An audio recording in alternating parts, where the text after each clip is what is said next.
But I've learned small faith moves mountains. This platform might look quiet right now, but purpose doesn't need permission. Sometimes the smallest voices are trusted with the biggest stories.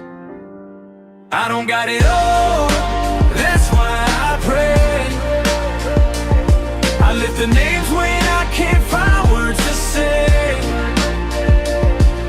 Small but mighty, walking by faith. If I can't change it all, I still believe change can start today. I don't got it all, that's why I pray. For the lost, the missing, led astray. This platform's small, but God's not contained. And we never ever know what love can do once it's shared. I'm not rich in numbers, not loud on the screen, but every case I cover got weight in between. Faces on flyers, names people forget. I speak them out loud so they're never silenced. Yet I don't chase clout, I chase truth. Every live stream feels like a prayer in the booth. For the mom still waiting, the dad still searching, for the families hurting while the world keeps turning. They say, what can one voice redo? But I've seen hope rise when a community moves. So I show up steady, even when it's heavy, trusting God with the parts I can't carry. Got it all, that's why I pray. I lift the names when I can't find words to say. Small but mighty, walking by faith. If I can't change it all, I still believe change can start today. I don't got it all, that's why I pray. For the lost, the missing, led astray. This platform's small, but God's not contained. And we never know what love can do once it's shared. Every time I go live, I ask one thing: send prayers up higher than algorithms, because awareness is good, but faith goes further, and prayer reaches places we never could. I don't promise answers, I promise care. A space where compassion still lives right here. Victim-focused, truth-driven, heart-led, always standing in the gap on the hardest days. If you're watching this tide, scared or alone, I hope you feel seen through the screen in your home, because God hears whispers, not just the loud, and He's working right now, even in the crowd. So we pray for the missing every single time. We pray for the answers in God's perfect time. Small seeds planted, faith multiplied. Miracles don't need a spotlight. I don't got it all, that's why I pray. Still believing God's moving, even today. Small but mighty, called by name. And I trust what He's doing even when I can't see the way. This is Mo and Cole. Say a prayer for the missing. Say a prayer for their families. And before you go, say your prayers.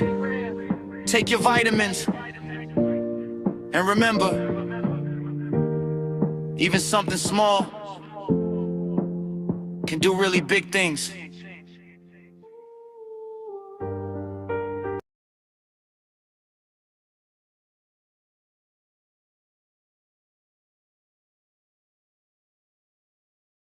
Hey guys, how are we today? I'm so glad to see you all. We have Neat, good to see you, and Debbie, how are you? And B Crumb, so good to see you, and Eddie, how are you doing, buddy? And Chris, good to see you.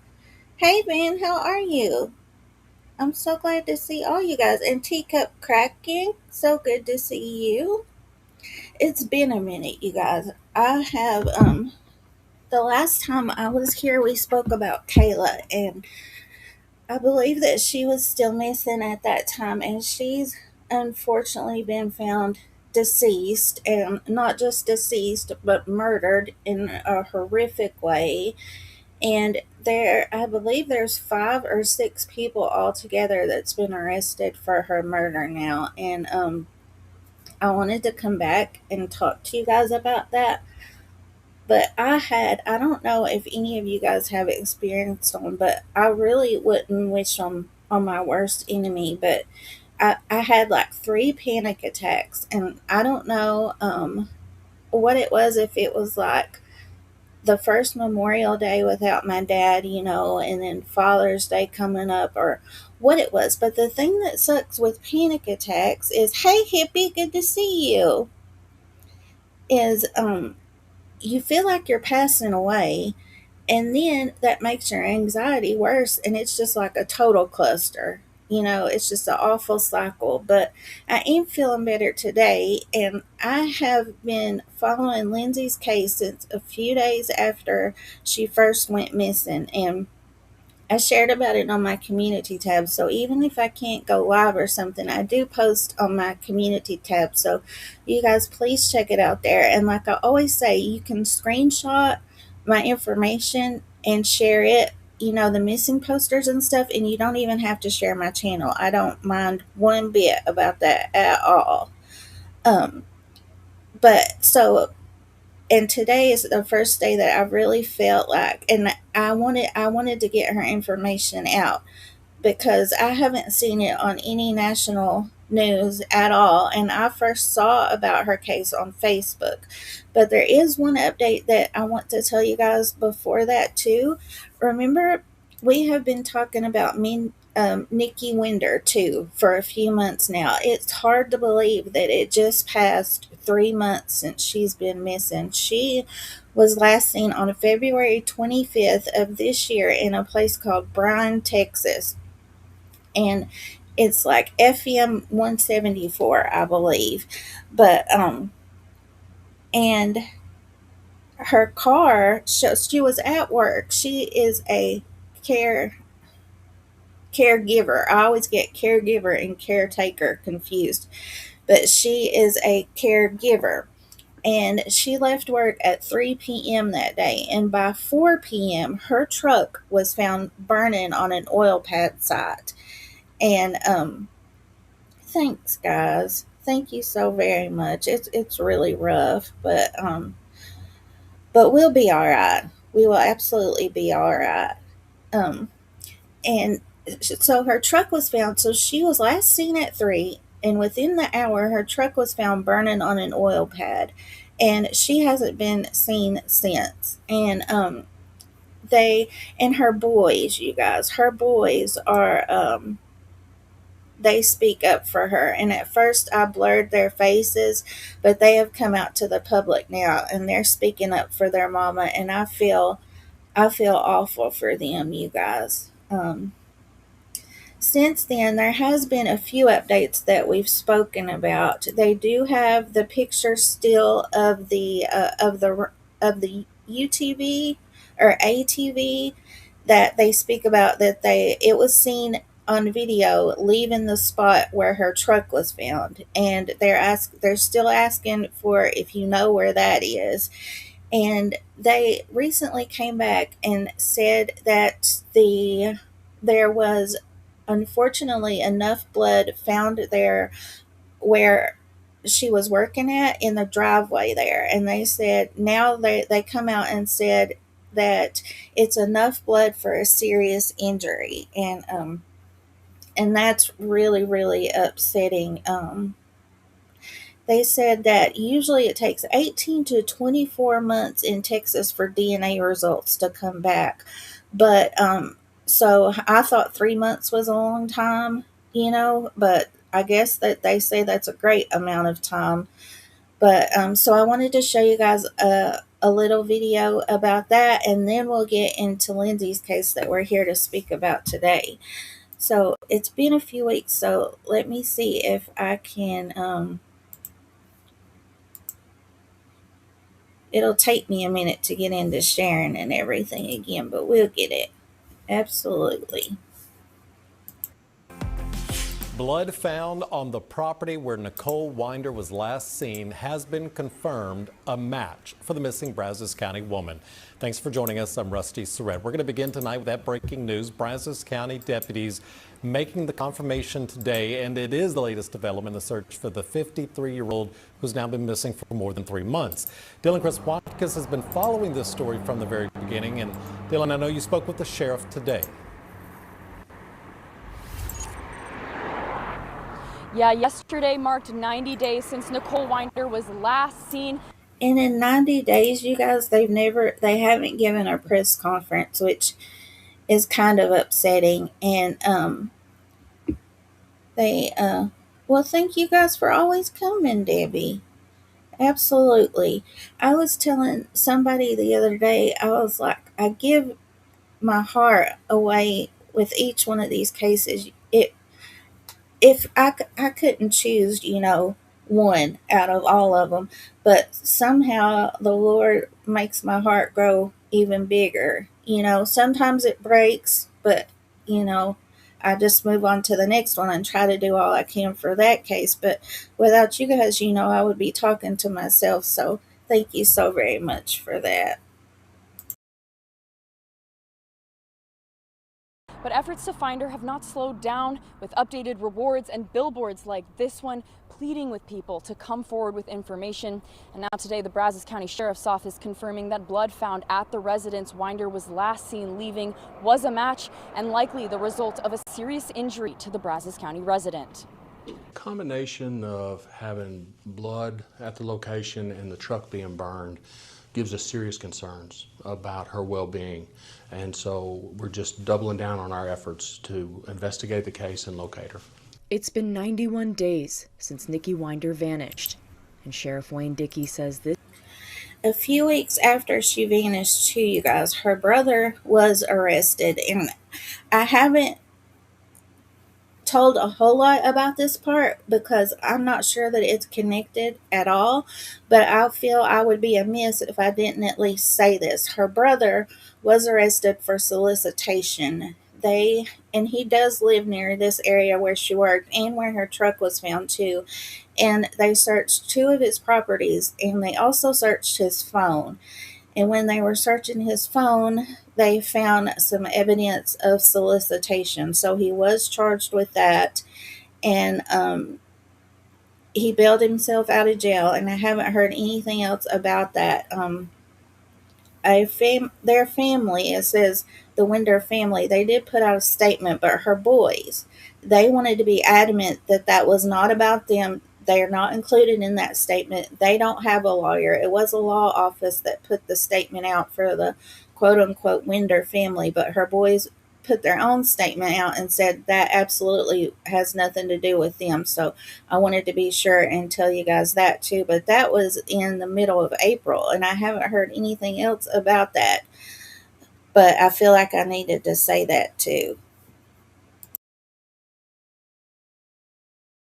This case is still his office's top priority. We work this case every day. It's very complex, and that we want them to know that we owe them answers and that we're going to do everything in our power to identify what happened. Investigators are also searching for an ATV that disappeared from the area the day after Winder was reported missing. That ATV has been missing since the day after her disappearance as well. And so it's something that we are concerned with, and we want to locate that ATV so that we can determine if it's a piece of this investigation. Brazos County Crime Stoppers has increased the reward for information leading to Winder's location. Now it's $6,000. The board met and we discussed it, and we decided to add some money to it. So that reward for the location of Nikki is $6,000. A separate reward is now being offered for tips on the ATV, the last 4 digits of the VIN, 7827. It's a separate reward of $1,000 for tips leading to its location and ownership. Now 90 days into this case, one thing remains the same. The Winder family is still searching for answers. The community wants answers, the family wants answers, and we are putting every resource into finding those answers and releasing them as soon as that we can. If you do have information, you are strongly encouraged to reach out to the sheriff's office, or you can also contact Brazos County Crime Stoppers using the number on your screen. For now, live in Bryan, Dylan Chris Watkis.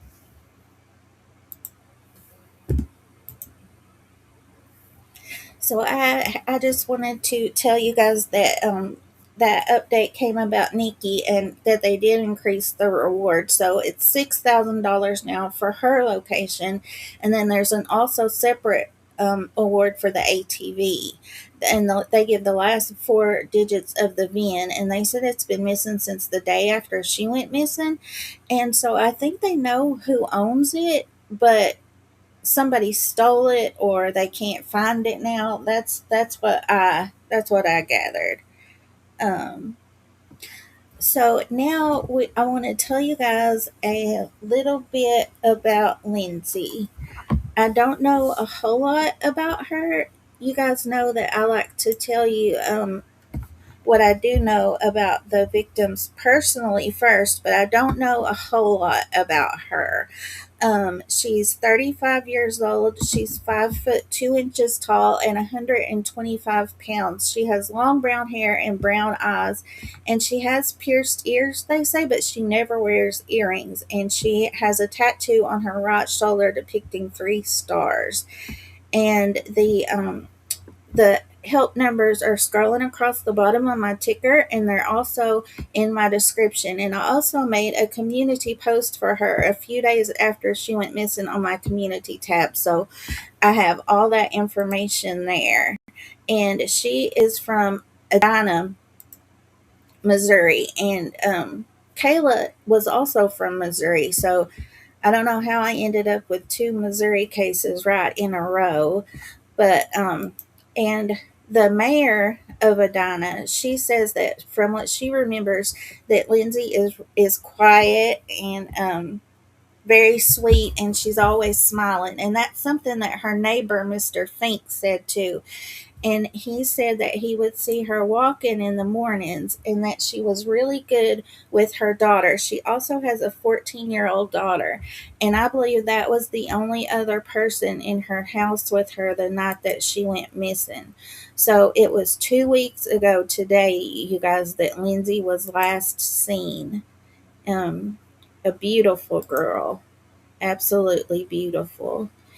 And she went, let me pull up all of the rest of the information that I have for you guys.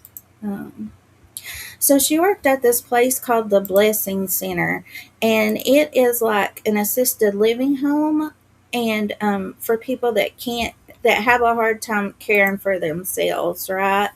So she got off work on that Tuesday and came home. The Blessing Center, that's what it's called. Sorry if I said something different. And it says that it is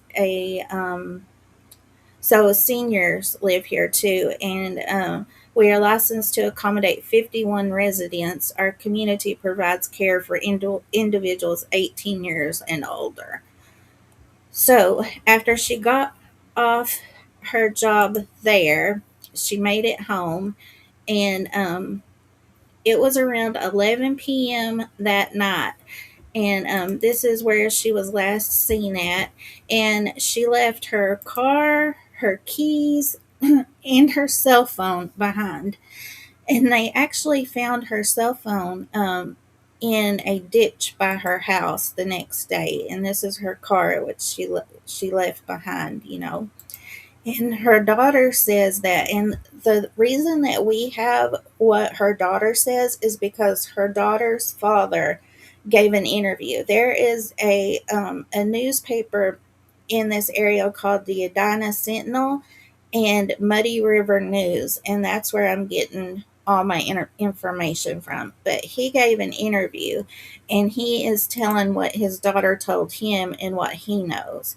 And so this is the area where her cell phone was found, I believe. and he tells how her cell phone was found and things like that. But you guys, the neighbors, and this is the cut through the alleyway. On that night, between, I believe it was 11 and 12:30, we'll look to be for certain. But somebody saw a shadowy figure about a block away from her house, and this is the alleyway. And they also heard a scream. There is one of her neighbors, Savannah, and she lived 2 blocks away, and she said she heard a scream that night. But at that night, she thought that it was possibly kids playing and stuff like that. It didn't hit her the next day that, of what it could possibly have been. And she says that the state police told her there was also a maroon truck leaving that night too, squealing away. And Debbie says that doesn't sound good if that's all true always. Yep. Yep. Always skeptical. Her daughter's father. Yeah. Yeah. Well, he also says that, they were together 14 years ago, and there was a time when there was a restraining order against him, and they weren't allowed to see each other. He does say that too. But we'll read his interview for sure, so we can see exactly what he says. And she has 2 sisters that I know of for sure. Lacey, she spoke about her at a vigil that they had. And then I know her other sister is Lexi, I believe. And so she has these 2 sisters that I know of for sure. I'm not for sure if she has any more, but they're desperately wanting their sister back. And I have one big sister, you guys, and I just could not imagine. Oh, yeah. Yeah, always skeptical. We've seen that before. I'll make a note about that. And so there is the lady in the news anchor lady, Echo Minguez. She's the one that's reporting mostly about this case. And so she starts outside the home on the night that she was reported missing. So the next morning, when her daughter gets up, and she misses her job at the Blessing Center. She's a no call, no show, and that's definitely not like her at all, they say. And so about 3 p.m., she is reported missing. So this is Echo outside of her house that night.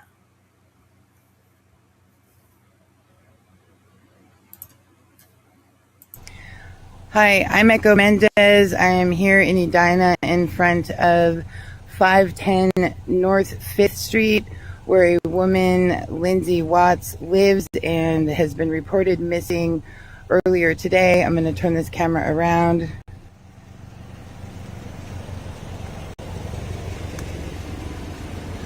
According to the Knox County Sheriff, Watts was last seen at this residence at approximately 11 p.m. last night. She's not been seen since, and the sheriff is calling her disappearance a concern. Lindsey Watts is 35 years old. She is roughly 5'2" or 5'3", weighing 125 pounds, with long brown hair. If anyone has any information about the location of Lindsey Watts of Edina, please call the Knox County Sheriff's Office at 660-397-2186, extension number 1. Again, that number is 660-397-2186, extension number 1. And again, Lindsey Watts is 5'2" or 3", weighing 125 pounds. She's 35 years old with long brown hair. There's no description on what she was last seen wearing, and she was last seen last night at 11 o'clock p.m. At her house here, 510 North 5th Street, which is on the corner of 5th and... This is only an area of about 1,100 people, too, so a very small place. And they do say that Lindsey's family is well known in this community, and the community is getting upset. You know that it's been 2 weeks, and they only heard from the sheriff once, Sheriff Kanoki. They only heard from him once, and it was on the day after she was reported missing. I do have that interview that I will show you guys as well. Hey Jill, so good to see you. How are you? So then what I wanted to show you guys was this was the night that she was reported missing, and the next day Echo also is at the where she was last seen, and so I wanted to show you guys that too. Um,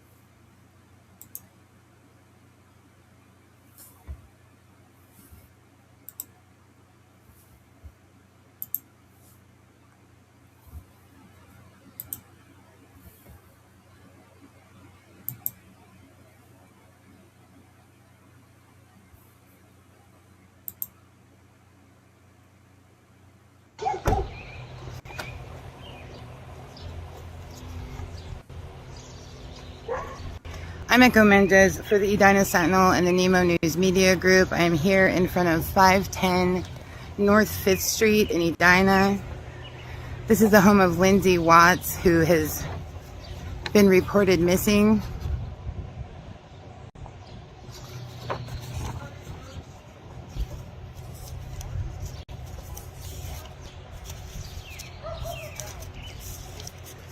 Lindsey was last seen at roughly 11 o'clock p.m.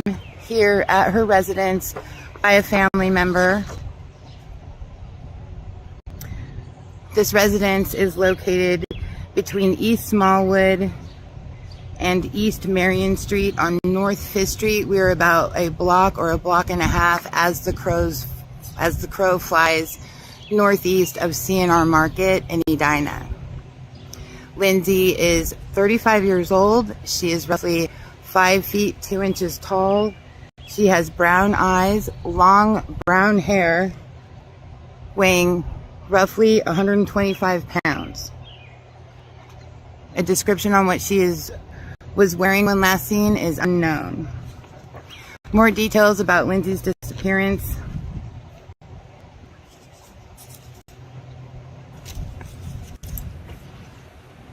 Lindsey. And this is where I first heard, I believe, that her cell phone was found in the ditch. And when I read you guys the interview from her teenage daughter's father, he tells a little bit more how it was found. But like I said, this is coming from him, so like third party information. She returned home from her job at the Blessing Center on Tuesday evening, and that would have been May 19th, where she was seen by a family member here at her home. The following morning, it was determined Lindsey was not at home. She did not show up for her shift at work at the Blessing Center on Wednesday, May 20th, and did not call in to work, which is noted as being unusual. She did not tell her family member she was going anywhere. That's also noted as being unusual. The Knox County Sheriff was called in by her family at approximately 3 p.m. on Wednesday and determined Lindsey was without her car and car keys, without her wallet, and without her phone. Knox County Sheriff Carl Kanaki located Lindsey's phone in a nearby ditch outside in the vicinity of this residence.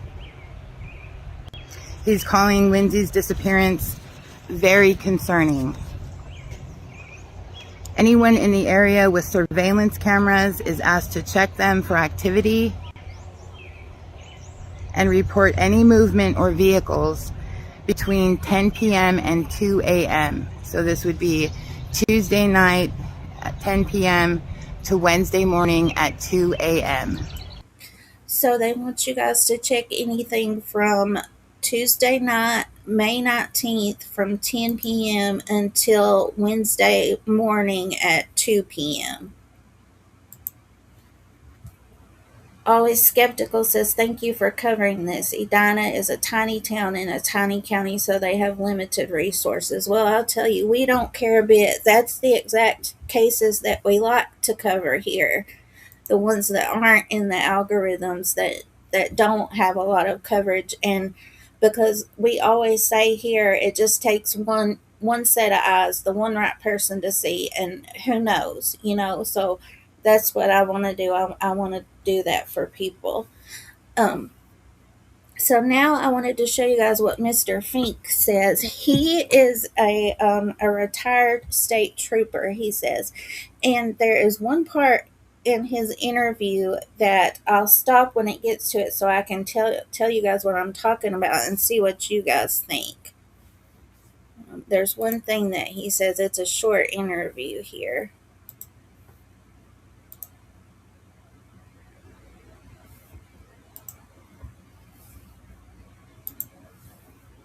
Very friendly gal. She used to come out and take walks in the morning. Seemed to be very happy. She seemed to be very good with her child or whatever at the house. I really hope, heaven forbid, I hope she's alive, and I hope she's okay, and I hope they find her. And I want to see the perpetrator that sat there and done anything to her. Now you're jumping to perpetrator already. Well, I'd say that because I don't believe the girl would just run off. I don't believe that either, Mr. Fink. I don't believe that, not for 1 minute, not for 10 seconds, not for 1 second. I don't believe that she would leave her daughter like that and her family. You can tell that they all love her terribly, and I don't believe she would worry people like that. So I'm with Mr. Fink on that. Knowing her as much as we have through the years, being around her, I do not believe that she would run off. She didn't seem to be that kind of gal that had them kind of problems. She seemed to be pretty happy, outgoing, and like I say, we used to go to work with the tree company here in the mornings. She'd walk by, say hi, always friendly, take her walk and come back home and everything. You just never know about that anymore. And it's a shame. Muddy River News. Our home, our news. Oh my goodness, I didn't hear it there, you guys. It must have been a different one that I was watching, but he said that things have been calm there since before. Something like that. So it led me to believe that whoever was there before, or whatever was happening before, that there might have been it might have been louder there than recently. That's the way that I took it. So now I wanted to show you guys on the Friday, Sheriff Kanoki did that interview, the only one that he's did publicly so far. So I wanted to show you guys that.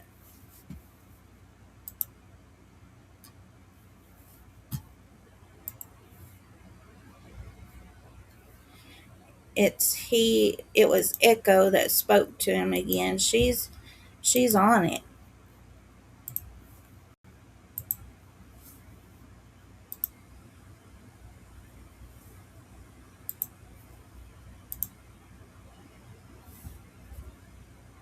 You have to press 18 buttons to share anything on here.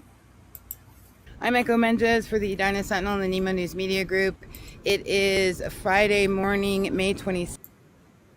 Is 12:16 p.m. It's the lunch hour. We are here in Edina, Missouri, and we are going to do a quick video update with the Knox County Sheriff Carl Kanaki, and we are just outside of the Sheriff's Office, the Knox County Courthouse. And flip this camera around. Sheriff Kanaki, thank you. Sure.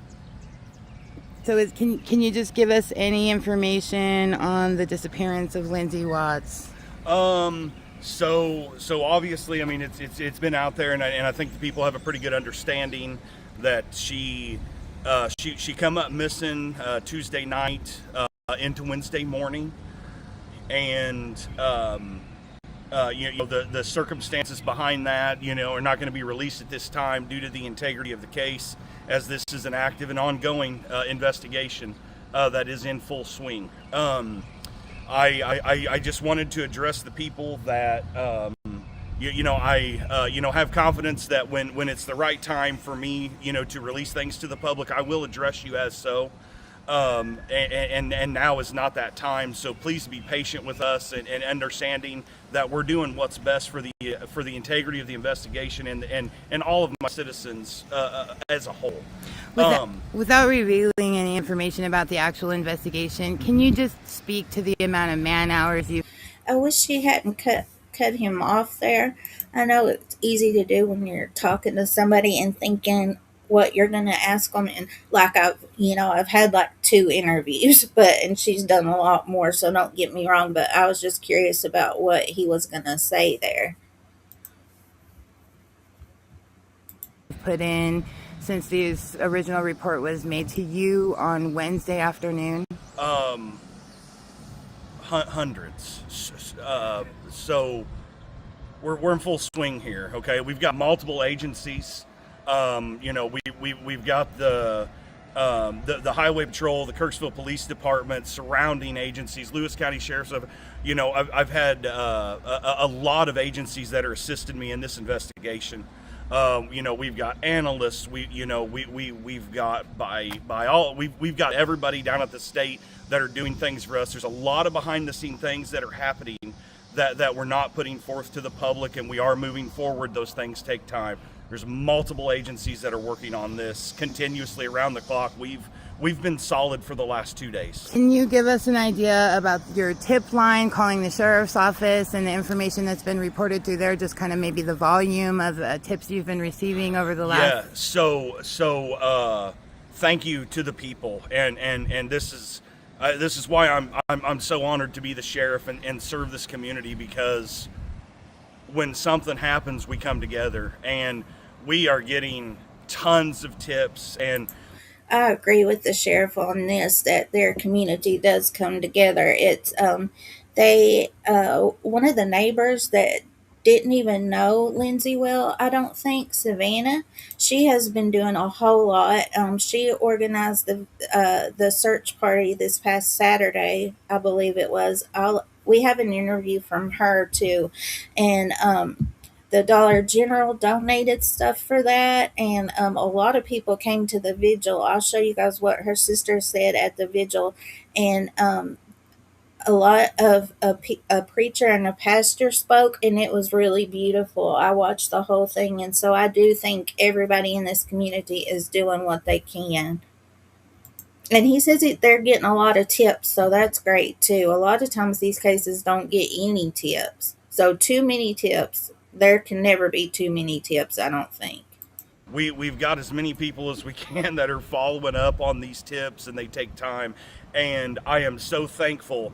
And no matter how small you think it is, call us and let us know. And I also, if anybody has already called us, there has been a lot going on the last couple of days, and we've only got so many boots on the ground. If you have called us and you have video, or you've seen some, or you just simply need to talk to one of us, do not wait for us to call you back. If you have left us the message or anything, call us again. You're not bothering us. We're here. We want to hear from you. So if you're waiting on us to call you back, it's not that you're not important. You could have fell through the cracks. We're humans. I'm just throwing that out there, okay? Can you talk about the media? As far as, we have a different process here. You have a department with... Yeah, he said that if you've called before and nobody's called you back, to definitely call back. And I'll reiterate that because, like the person that came in before says they're really small and don't have enough resources. So you call them back until you talk to somebody. To sworn officers, you and your chief deputy, you know, and your office person, and what dealing with the media from outside of the area and how you're handling that? Well, we don't have a lot of time right now to address the media. Okay, what I've put out to the media is what I'm going to put out to the media. Okay, if we have an update, I will update Echo when it's appropriate. Right now, hey, we've got a missing person. We're concerned. We need to find her. If you know anything, call us, no matter how small it is. We're going to let that stand for itself as of now. So I want to address the community. There's no evidence at this time that I have come across, we have come across, that leads me to believe that there's any danger to the public. This is an isolated incident, so we don't need. How do they know that it's isolated, though? If you don't have a perpetrator or you don't have her, I don't think it's fair to say that there's no threat to the public. And this was 2 days after she'd gone missing. I agree, Cash, that he wants the help. Because this is day 2, and he says the state police are already helping and stuff like that. So that's really good. To be worried about that.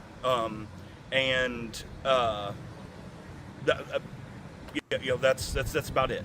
So. Okay, thank you. Okay, thank you, Echo. Yep, thank you. Yep, see you later. So now I think that it would be good if we read the interview from Lindsey's child's father. I thought I lost you guys for a second. I went blank. The screen went blank. So I'll read that to you guys. His name is Chad, and they were together 14 years ago, but they were never married.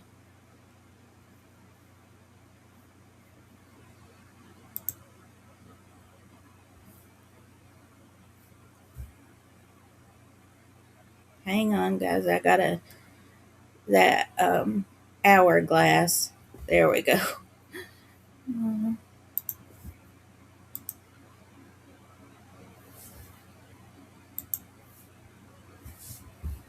Okay. So there is a picture of him and Lindsey. Neat says, I think the sheriff knows much more than he is letting on, and that's why, oh yeah, that's why he's saying there is no threat to the public. That didn't even cross my mind. Neat. I can't believe that didn't even cross my mind. You could very well be right. Cash, you said it too. Both of you guys knew it.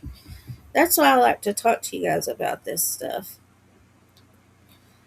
Okay, it says, for the past several years, Chad Arment was happy to be in a good place with the mother of his child. He met Lindsey Watts 14 years ago. They never married, and at one time had to stay away from each other because of a protection order against him. He says he willingly reported to the Knox County Courthouse for a lie detector test and passed in the wake of Watts' disappearance. Arment said he is one of the several people who were asked to take the test. Well, I want to believe him, but that's all we have is his word that he passed the test. You know, I do want to be fair about that. But on his Facebook, he is sharing about her a whole lot. Oh my goodness, always skeptical. I'll have to look into that for sure. But if that's true, why is he in the public? You know? That happens all the time. He says, I want to find her. I made it clear to the sheriff she would not leave her daughter. I still love her. She's my daughter's mom. I keep waiting to hear from Lindsey. This shit's real. Unquote. Arment has not been in contact with his teenage daughter for days. She went to stay with Lindsey's family. That kind of gives me pause for concern. I'm glad she's staying with Lindsey's family.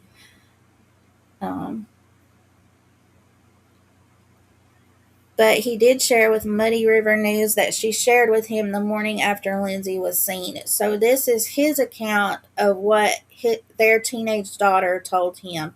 His daughter said she had a friend over the night of May 19th and that they retreated to the daughter's bedroom around 11 p.m.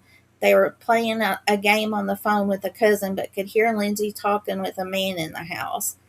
So that's why it's saying she was last seen around 11 p.m. on the 19th. She did not see the man and couldn't really say what they were talking about. The dog was barking. She couldn't make out the voice, Arment said. A short time later, she heard the door of the house shut. Eventually, she and her friend fell asleep. The arguing and a scream that neighbors claimed to have heard, Arment says his daughter did not. Okay, I'll play the neighbor after this who said that she heard the scream and we can hear it from her. But he's saying that his daughter, around 2 a.m., the daughter woke up to use the bathroom and noticed two peculiar things. Her mother's bedroom door was locked. The door to a basement crawl space was open with a chair from the table sitting in front of it. According to Arment, in the kitchen, there's a door that leads down to the basement, which is essentially a crawl space. The chair was in front of the open door. So I guess this is a picture of the crawl space there. Debbie, yeah, me too. Absolutely. At the vigil, you can see Lindsay's sister hugging up on her. So I'm really glad that she has them. Around 8 the morning, Arment was driving home from the late shift at the grocery store to his home in Edina, and noticed that Lindsay's car was still in the driveway. So is that shift, is that store open 24 hours? Or he could, my second job was at a grocery store. And I know that the stock people, they worked overnight. So that could possibly be it. But that should be easily verifiable. She usually reports for work at the Blessing Center a few blocks away by 6 a.m. He texted her, jokingly asking if she was playing hooky, and when she didn't respond, he stopped at the house. It wasn't unusual for me to stop to see my daughter, he said. He too thought it was strange that the bedroom door was locked, so he went into an adjacent bathroom to enter the bedroom that way and saw the empty bed and the blankets formed in a way that was not usually as Lindsey had them. Well, I don't know how he would know that specific. Maybe his daughter said that, but I don't know how he would know how her blankets usually were. But he had his daughter reach out to her grandfather, Lindsay's dad, to see if she was helping him mow the lawn, which she did with some frequency. Arment then went to his home to take a nap. Around noon, thank you, Debbie. Debbie just dropped the link to the sheriff's office, you guys. If you know anything, any little bitty thing, could be waiting on that little bitty thing to add with other little things to totally break the case open. Thank you for posting that, Debbie. Around noon, his daughter told him that her grandparents said Lindsay was not with them, and that's when he knew something was very wrong. My daughter was using a phone app she shared with her mom to track each other and said the phone was near the house, so that's how they found her phone in the ditch. So when Sheriff Kanoki arrived, he located the phone in a nearby ditch. Yep. Lindsay's keys and money were inside the house. Lindsay did not go nowhere. Something happened to her, he said. He hopes that by speaking out, somebody who knows something will speak up. I told the sheriff it was a crime, he said. She would have told me if she was going to leave. We became really good friends. Something bad did happen. Lindsay would not take off, I tell you that. I just want something to get done. So that's what he has to say. And if what Always Skeptical says, that could still be true. Even though if he didn't have anything to do with Lindsay's disappearance, he could still not be a good guy. We don't know. We're just taking his word for it about the lie detector test, and we're taking his word for what the daughter says. So now I think that it's good if we hear from the we can listen to what her sister said at the vigil that they had that day. It was very touching, you guys. They had a lot of the pastors lead in prayer, and you guys know that my faith means a whole lot to me too. So I watched the whole thing. It was very, very touching.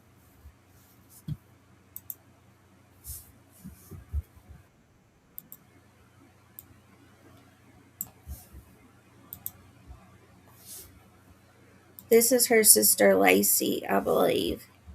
She has a sister Lacey and Lexi.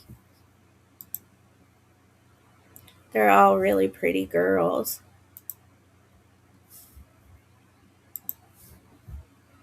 Hello everyone, I'm Lacey Watts, one of the sisters of Lindsey. And on behalf of the family, we would like to thank all of you for coming out tonight, along with all the messages and prayers over the last few days as we navigate this incredibly difficult time. As we meet tonight to pray for Lindsey's return home, we would also like to thank all the law enforcement that have worked long hours. As all of you know by now, our sister is missing and our hearts are shattered. Every moment without her feels unbearable, and we ask everybody to please help bring her home safely. She is deeply loved, missed beyond words, and there are so many people praying for her return. If anyone has seen her, heard from her, or knows anything at all, no matter how small it may seem, please come forward and contact local authorities. Oh, bless them. We are holding on to hope and asking the world to keep her in your thoughts and prayers until she is safely back where she belongs. Lindsey, if you are seeing this, please come home. We miss and love you so much. We just want our sister home. Again, thank you all so much, and God bless. Muddy. Bless her heart, you guys. You could tell she had a hard time keeping it together. And that was a lot of people there for such a small community. You can tell that that this really touches all of them and they want to help. Always Skeptical says, why was he driving by there? Did he stop and text or come back when she didn't respond? It makes no sense. Those are very good questions. Very good points. That didn't cross my mind again. I'm so glad when I can discuss these things with you guys. Cash says, little details happen any case. In fact, can break cases wide open. Well, now you say there was a strange guy near there. Remember, I pointed out to my missus type thing. Yes, exactly like that. And now I'll play for you guys what the neighbor Savannah says. And she talks about hearing the scream.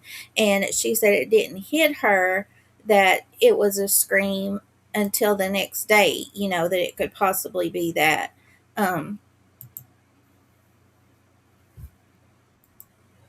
So exactly like that, Cash. And I'll share with you guys the link to this video if you want to watch it on your own time.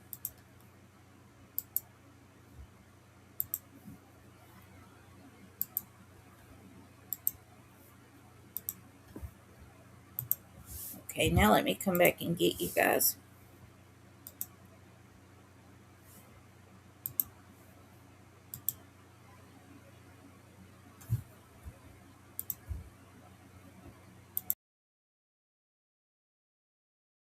We were outside. I was letting my dogs out late, and I was hushing them like shh, because I didn't want to disturb anybody. It was definitely like you could feel it. It's one of those like screams, like. Because screaming could be somebody yelling, as in an argument. No, ma'am. It was not a yell like leave me alone. Nothing like that. It was like a scream. Like it was a scream. Like it made my hair stand up, and I looked at my old man and I was like, "Did you hear that?" And he was like, "Yeah." And then we're like, "Oh." So her boyfriend or her husband or whoever she's talking about here, he could verify that scream, so it's good that she pointed it out to him too. Because remember, Chad, the daughter's father, he just said that the daughter didn't hear the scream. But, it's very possible that when I'm deep in research or, watching something, I tune stuff out too. So maybe it was like that. And the sheriff did verify to Echo, I believe, that this wasn't the only person who heard or saw things that night too. Maybe it was kids, and it just threw us off. And then the next day we were like, what do you mean? Everything just started connecting. What do you mean somebody's missing? Okay, we heard somebody scream that night. And the investigator himself, the state trooper SWAT investigator, told me this out of his own mouth when he was walking around. He said there was eyewitnesses that saw a maroon truck come through at the same time. The gentleman that lives catty corner from me saw something running through his alley. I don't know whether he saw it with his own eyes or whether he saw it with a camera. Like, I looked on Google Earth at her house too, and these houses are very close to each other. I would say that the houses aren't even on half an acre each, so they're very close to each other. So I definitely believe that they saw and heard what they did that night, and it's very possible. Uh, um, I don't like to work with the Google Earth on live stream because I don't know it very well. And my luck, I would put a big bullseye right over my house, but I do look at it from what I can before so I can kind of explain it to you guys. I don't personally, I'm not best friends with Lindsey, but she is a soft smile in our community. She's worked at Casey's, like she's worked in the public with the community. I've known her from Casey's. She's a sweet woman. She's a mother, she's a daughter, she's a sister, cousin, aunt. She's somebody. There's too much silence in the community. Too much silence. She didn't vanish into thin air. She didn't just disappear. And I'm a woman. I would never just throw my phone in a ditch. That doesn't happen. You know, I'm so passionate about this because there's no movement. Like, the longer you wait, no results. You need to kick it in gear. Like, as a community, I challenge the community to step up. Like, I turned 40 years old today, and the only thing I wish for is the community to step up. Let's do something. Like, if the law enforcement is saying, do it on your own, let's do it on our own. Let's set a date. Let's work from one side of the town to the other. There's plenty of abandoned houses, abandoned buildings, like tons of places we can look in this community. We can reach out to resources and bring dogs in. Like, I just challenge the community, the residents of this town, Knox County, even people outside of this town, like, step up, please, because, sorry, I'm passionate about it. I'm emotional about it. Sorry. Anyway, she's somebody's mom. And I promise, if this were me, I would want somebody to look for me. Not only for myself, my children, my family. This woman has family. They're worried. They need answers. And if it's on us as a community to step up and do something, let's do it. Muddy River News, our home. Absolutely. Debbie says, what an amazing neighbor. I like her. I do too, Debbie. I do. And she's the one that organized the search the other day, I believe, too.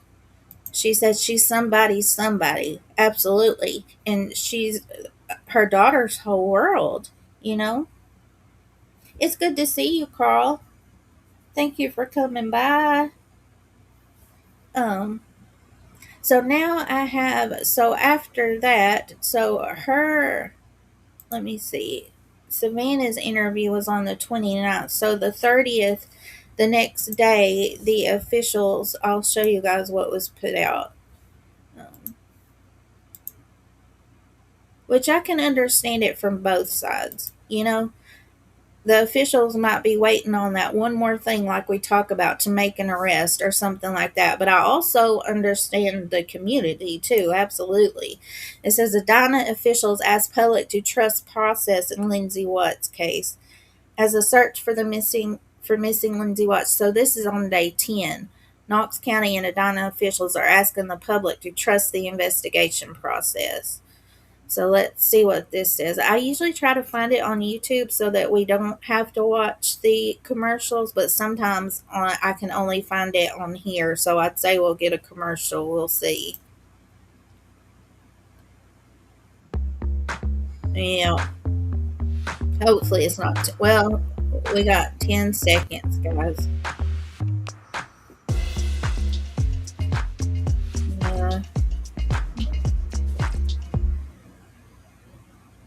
Good evening. I'm Daniel Wynn. Thanks for joining us. Continuing coverage tonight, a small town on edge, a family looking for answers.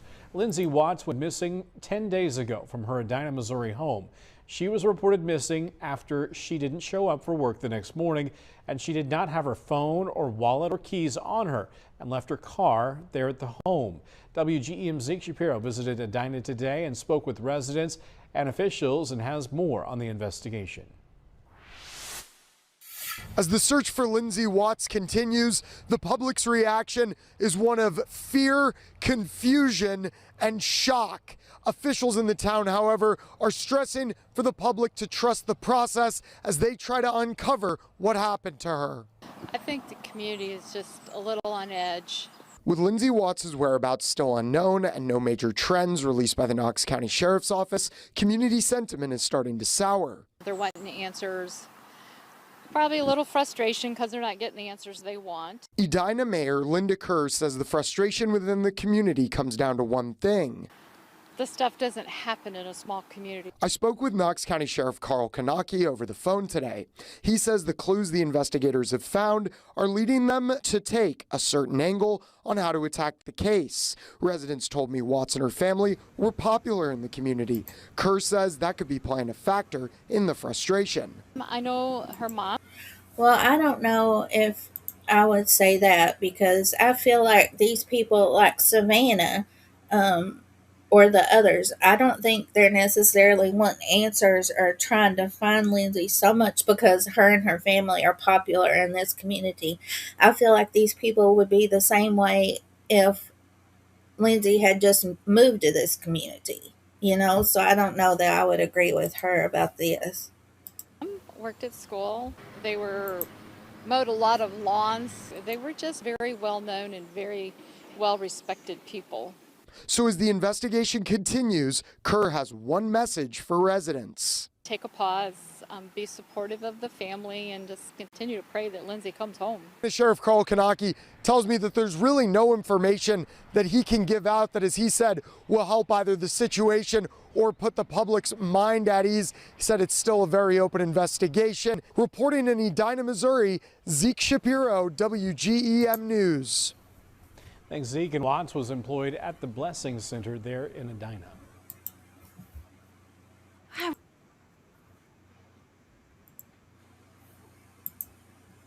I think that I have one more video to share with you guys, and it is this is from just 2 days ago.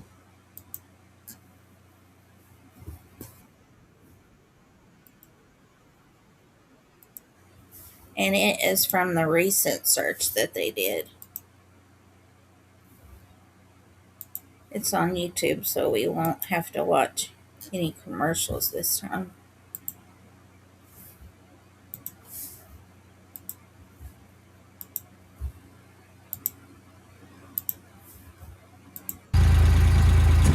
We've had a good amount of community members come out. They want to come together for Lindsey. We got, I want to say, close to at least 50, maybe more people to show up.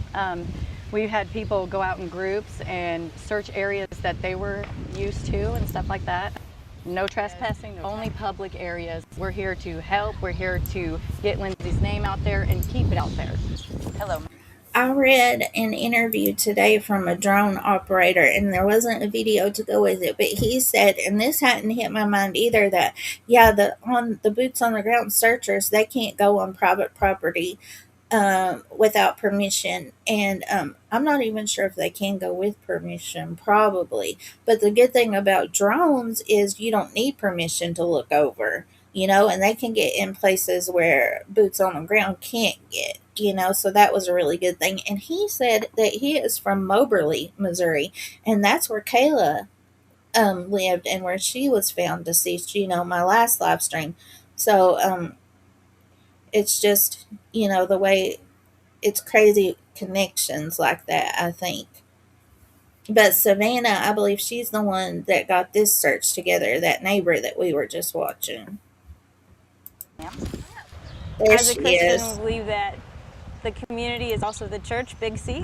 We searched the southwest corner of town, which is where we live, So we've had a few people just say that they've seen some weird things, so we're gonna hop in a couple of creeks.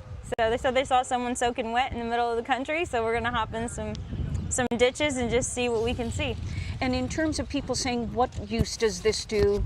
This isn't even sanctioned by law enforcement. Why do it? What's the point?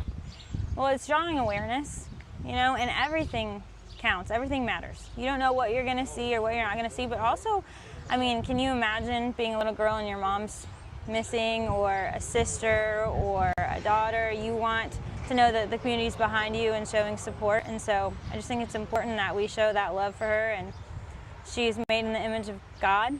She's important. She's valuable. So this isn't an issue of not trusting law enforcement.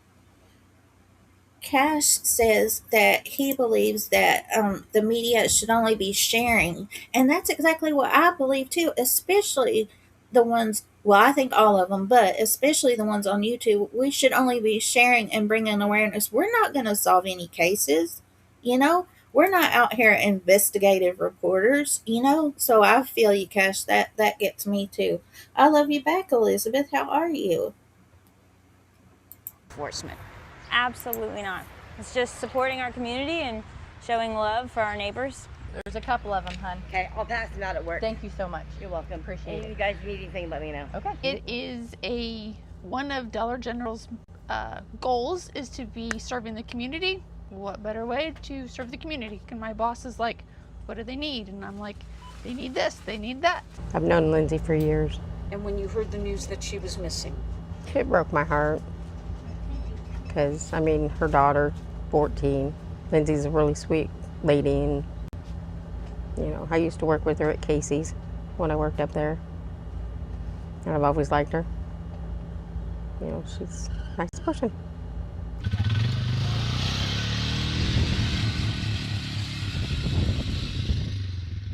We're all three firemen from Macon, Atlanta.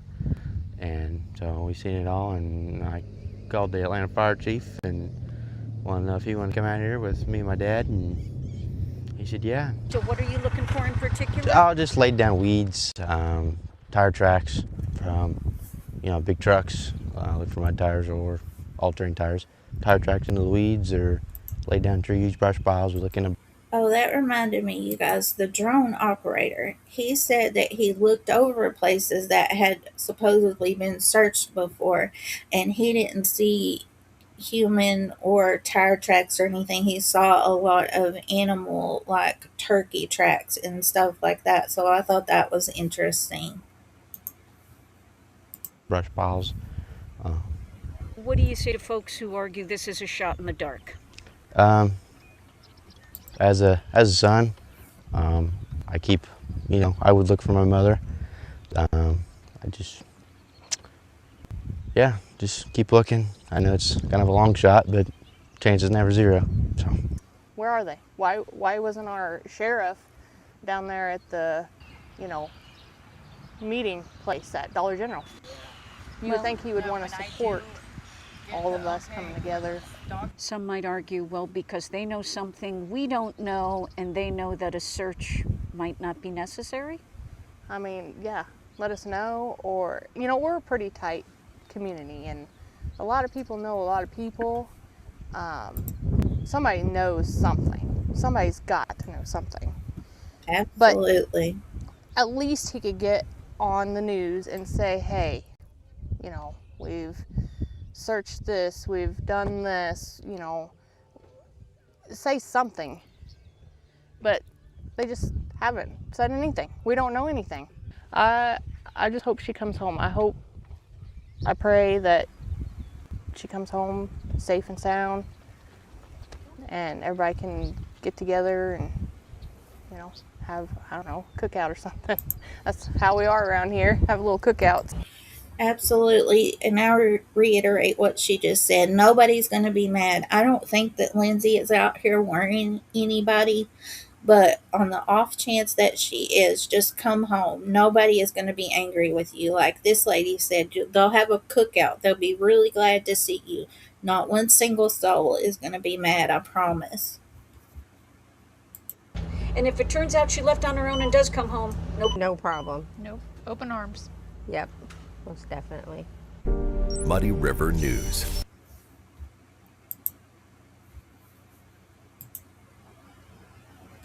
There, I'll let you guys look at my dog and my cat. Carl says that my cat is ugly, but it's a ginger cat, and my friend Erin has a ginger cat, and I know that I don't know if it's Cricket that is Elizabeth's ginger cat. I know she has one too, and I picked that dog, Cash, because it looked like my Gizmo, but he looks like your dog too. Um, I wanted to show you guys that where the drone operator said what I was talking about, this one part from his interview. And then I'll share the good story that I have with you guys before we end. So it says right here, it says, Craig is the drone operator, and it says, when Craig became aware of the case, he volunteered his drone from his home in Moberly. He focused on a field north of Watt's home where he was told law enforcement had been. I can tell if people had searched, Craig said. I saw no tracks out in the field. So how did they search if, there was no tracks? Well, that was 2 weeks ago, almost, when he was doing his search, but still you would see the grass is laid down and stuff, right? He says he admits he is limited because he does not have thermal imaging, which can detect images based on body temperature. I looked in ponds and lakes and didn't see nothing, Craig said. It's hilly and swampy. Areas with overgrown trees make it hard. I've seen a lot of deer and turkeys. You can't see through the leaves unless you have thermal. So I wanted to share that little bit too. But he says people stop to offer their suspicions, suggestions, and observations.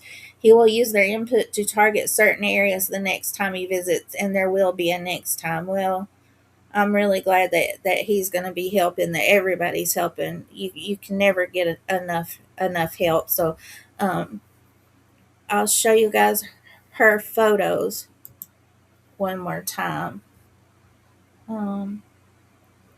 Let's see here. She's an absolutely beautiful lady. She's 35 years old, 5 feet 2 inches tall, 125 pounds.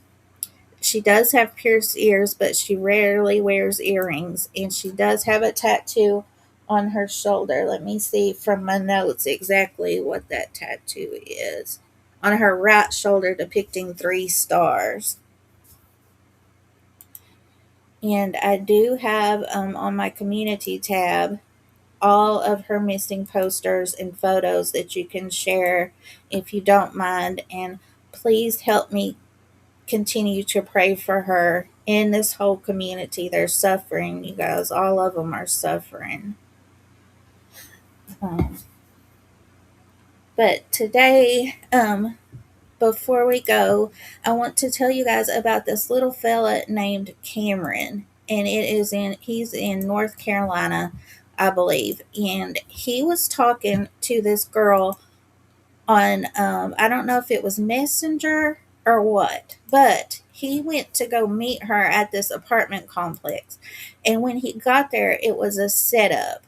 And it was an attempted robbery, and he was shot in the back and the hip, and he was paralyzed. And just in case, for those that don't know, I was in an automobile accident many years ago, and I am paraplegic. And my injury is called a complete injury, so I don't feel anything below my injury, but he is now feeling below his injury, so that's wonderful.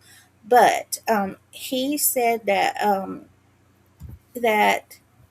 as soon as it happened, he thought, I'm still going to walk across that stage on my graduation. So that's exactly what he did. And I wanted to share that with you guys before we go. You know that I like to leave us on a good note. So I'll play that now. High school graduate celebrating a lot more than receiving his diploma. 5 months ago, He was paralyzed from the waist down after being shot, but now he's showing how his faith and determination is defying his prognosis. Our Natisha Lance met with the graduate today and shares how he overcame the impossible. Yeah, that graduate receiving his diploma and so much more. Now think about this, less than 1%. That is the chance doctors gave Cameron Penny of ever walking again. But he tells me when he learned that he would be paralyzed, that he would fight to receive his diploma on his feet. The biggest achievement for most students in Stuart W. Kramer's 2026 graduating class was putting a cap on 4 years of high school. But for Cameron Penny, it was about so much more than the diploma. It was about proving the impossible can happen. So when I first got shot, my first thought was, I'm going to walk across the stage no matter what. Standing with a walker, Penny moved across the stage, landing on his feet with each big move forward. It was a moment he'd been waiting on for 5 months. So I was like, God's giving me a chance to show what I've been praying for, so let me go ahead and show everybody and myself how strong I am and how dedicated I am to continue to chase what I want. Court documents show the 18-year-old was shot in January during an attempted robbery in South Charlotte. He was hit in the back and his right leg, leaving him paralyzed from the waist down. Doctors told him he had less than a 1% chance of ever walking again. Less than a 1% chance, you guys, and he beat the odds. Bless his heart. Yes, Cash, paraplegic is below your waist, and quadriplegic is when you can't move your arms either. You know, when I first got hurt, there was I live in the Holler. I always say the Holler, and it's a small place in Kentucky, and there were only 2 people in my town that I knew were paraplegic too. Well, I didn't know them, but one of my therapists knew them. And I said, well, can I talk to them, because you're so alone, My life changed in an instant, and so did his. I was 20 years old when I got hurt on my way to work, and then I woke up in the hospital, and you want to talk to people that have been hurt a while longer, and there was this one guy, and she said, well, I don't want you to talk to him. He won't talk to anybody anyways, because he'd been hurt for a few years, but he was, angry at the world still, and I can see that too. But so he wouldn't want to talk to anybody. But this other fella, I went to his shop, and he had a job, working, doing what he loved, even after he got hurt. And he helped me fix my chair. Something was wrong with my chair, and I'm just so thankful to him. And I could still call him today, and he would help me in any way, and so that just made me think that I hope that he has those type of people in his life too,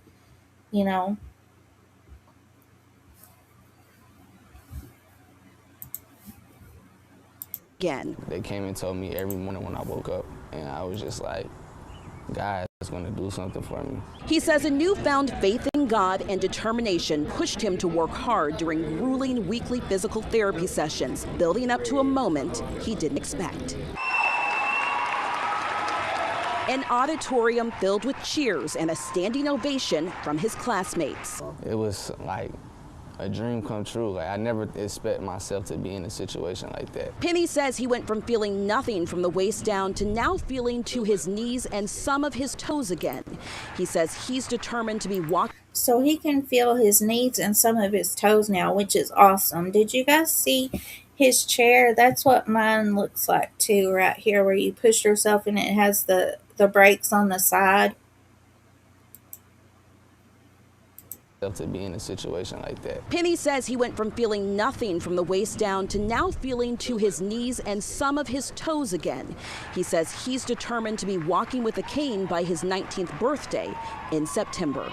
My miracle is coming true. Like, God is good. God is real. The man accused of shooting Cameron was arrested and is currently in the Mecklenburg County Jail. A trial date has yet to be set. In Cramerton, Natisha Lance. So I thought that was a good story that I wanted to share with you guys. And I also want to share a few channels with you guys when we go.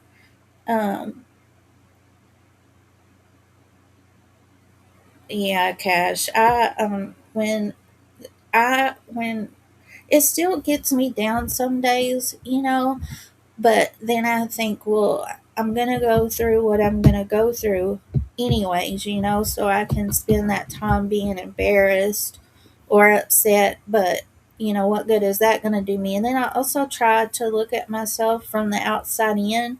Would I be embarrassed or want somebody to be embarrassed around me if they had the issues that I had? Would I look at them different? And absolutely not. So that's the way I try to look at it. Um, but I want to share a few channels with you guys before we go. The thing is, Eddie, he was in here a little bit ago and he has a mental health channel. And I saw Cash there not too long ago. And so if you guys want to check him out, I absolutely believe that would be good. The thing is, I put an S. There we go. That should work. Yep. Exactly, Cash. Easier said than done. Um, and this is my moderator Vanessa's channel. She's not here today, but she's usually here, and she puts up nature videos, and you can ask her any questions about anything. And you can also ask her questions about the weather because she knows so much. She moderates for Reed Timmer, and I go in there. I was in there yesterday, I think, and said hello to her. And so please check out her channel. And then this is my other moderator, Trista's channel, and she does a devotional each day on her community tab. So if you subscribe to her, you will hopefully get those in your home feed too. And then there's one more channel that I want to share with you guys. It is their name is Past, and I met them in Alex Erickson's Discord, and I wanted to show you guys their channel right quick. I told them that they have. It's too bad that Jen isn't here. Jennifer, if you see this, they've got ducks like you. And I told them that you guys would probably be really, really interested because all of us love animals here. And there is one that I wanted to show you guys where they're in the sink. Let me see here. That's the one that I wanted to show you guys. Oh, here it is. It's really cute.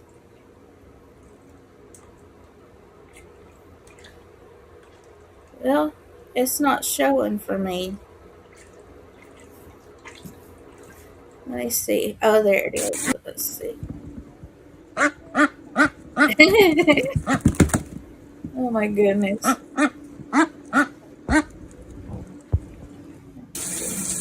She's giving them a shower.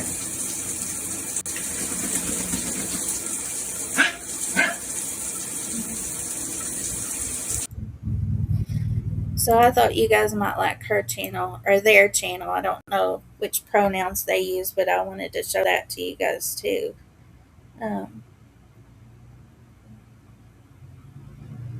No, you can exactly education. Education is the key, Cash. Absolutely. That's like if I'm out and people stare. My mama tells me that it's because I'm so pretty, but I think mamas have to tell you that. But if people do stare, I'd rather them ask me questions, and I can explain it to them. And I don't care a bit to explain to anybody anything ever about that. So I think that that's all that I have for you guys today. Thank you so very much for coming to hang out with me today and listen about Lindsey. And hopefully, you know how I did a good story today at the end. Hopefully that she'll be our good story next time. But I love you all and thank you so very much for coming today. And don't forget to say your prayers and take your vitamins, but check with your doctor first. Okay, I love you all. I'll see you next time.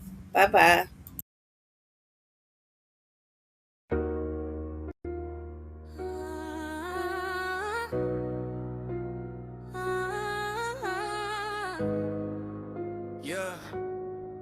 on call. Yeah. We speak for the missing, we speak for the lost. Every name got value, no matter the cost. From the holler to the silence, we break through the cold, bringing light to the stories the world should have told. We speak for the missing, we speak for the lost. Every name got value, no matter the cost. From the holler to the silence, we break through the cold, bringing light to the stories the world should have told. Come from the hollow where the nights run deep, where the fog hangs low and the secrets don't sleep. Pine trees whisper when the wind moves slow, and that's where I learned everything I know. Where the gravel road stretch and the porch lights glow, and folks still vanish that the headlines won't. So I turned up the volume, let the truth break through. Now Mo and Cole bring the real to you, not just cold cases buried in the past. We cover the now while the moment still lasts. Missing persons, posters still flapping and winning. We speak on the ones who never came in. No matter the race, no matter the name, no matter the job or the place from they came. Every single life got a light that shines, and we refuse to let it fade with time. From hollow-born roots to a wider reach, I learned truth in the woods more than books could teach. So I carry these stories like they mine to hold, and I speak for the ones who never got told. Who never got told, who never got told, who never got told. We speak for the missing, we speak for the lost. Every name got value, no matter the cost. From the holler to the silence, we break through the cold, bringing light to the stories the world should have told. We speak for the missing, we speak for the lost. Every name got value, no matter the cost. From the holler to the silence, we break through the cold, bringing light to the stories the world should have told.